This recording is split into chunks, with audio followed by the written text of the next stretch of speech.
According to national research on violence against women, 3% of college women experience rape, attempted rape, or sexual assault, and 95% of these attacks go unreported. And although most people don't know it, 10% of the time, men are the victims of sexual assaults. So what is Queen's University of Charlotte doing to protect their students and prevent attacks from happening? Queen's has a knowledgeable and friendly staff working at the Health and Wellness Center that strives to empower students to identify and manage their health and wellness needs. Queen's hosts educational and community events like Was It Drunk Sex or Date Rape?, Bring Back the Night, and also offers support services for those students who are affected or know someone who needs help. It's just Take Back the Night is an awesome event where people can come out and share their stories, feel supported, and take a stand.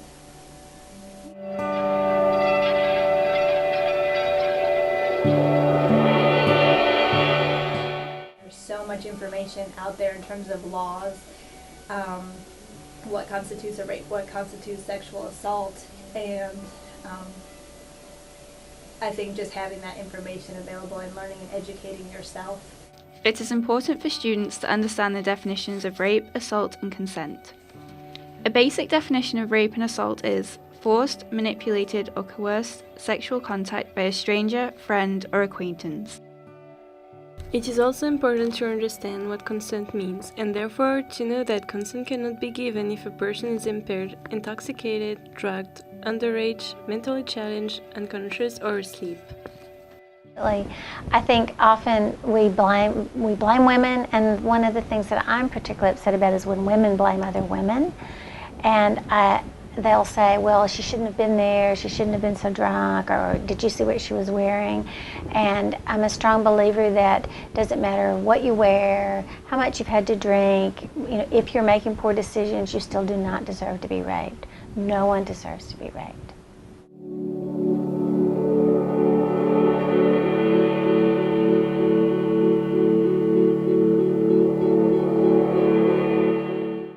That I think that from a pragmatic standpoint for college women is it affects their academic performance.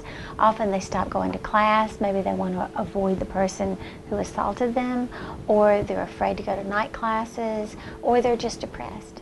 So there are emotional consequences that affect their academic success. Many women drop out just related to a sexual assault that happened while they're in college.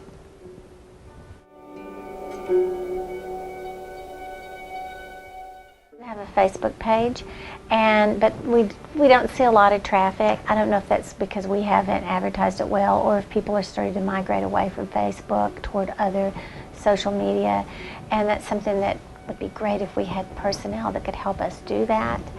So I think we could do a better job of that.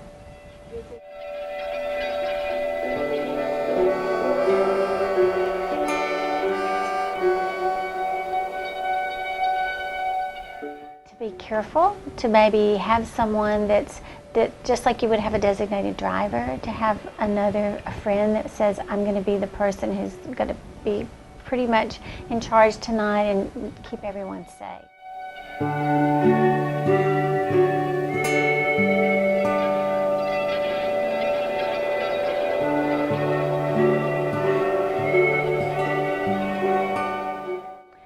Sexual assault does not affect just women.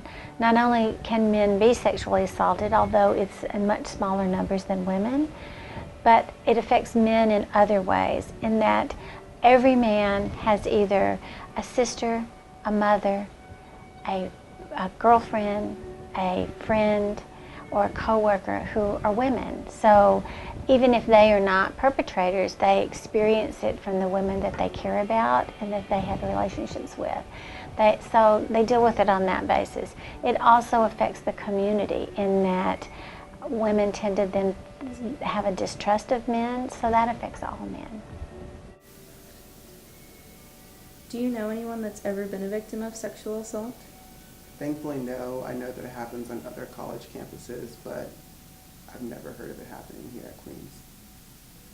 Do you notice that sexual assault is a problem, particularly on school campuses? I mean, I think we've all heard about it on the news and I guess through word of mouth, but I just haven't been I haven't known it to happen here at all. In the case of sexual assault, do you think it's the victim's fault for it happening to them? If so, why or why not?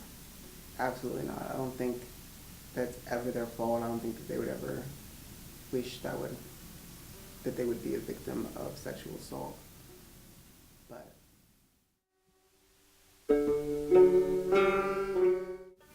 I mean, honestly, no. I don't think that it's ever crossed my mind that I could be sexually assaulted. But I mean, definitely try to like stick with the commonly known rules of like always going out with a group and I mean, not walking around at night by yourself uptown or anything like that. But no, I never thought that it could ever happen to me. This is your campus and your culture, and I think sometimes people think that they're just one person, what can I do? But I think that's where it starts. It starts with an individual that has a passion, that wants to stand up for something, and so just really encouraging individuals that you get to take part in the culture of what your college campus looks like. And sometimes it's lonely, but sometimes people can gather together and stand up for a cause. So.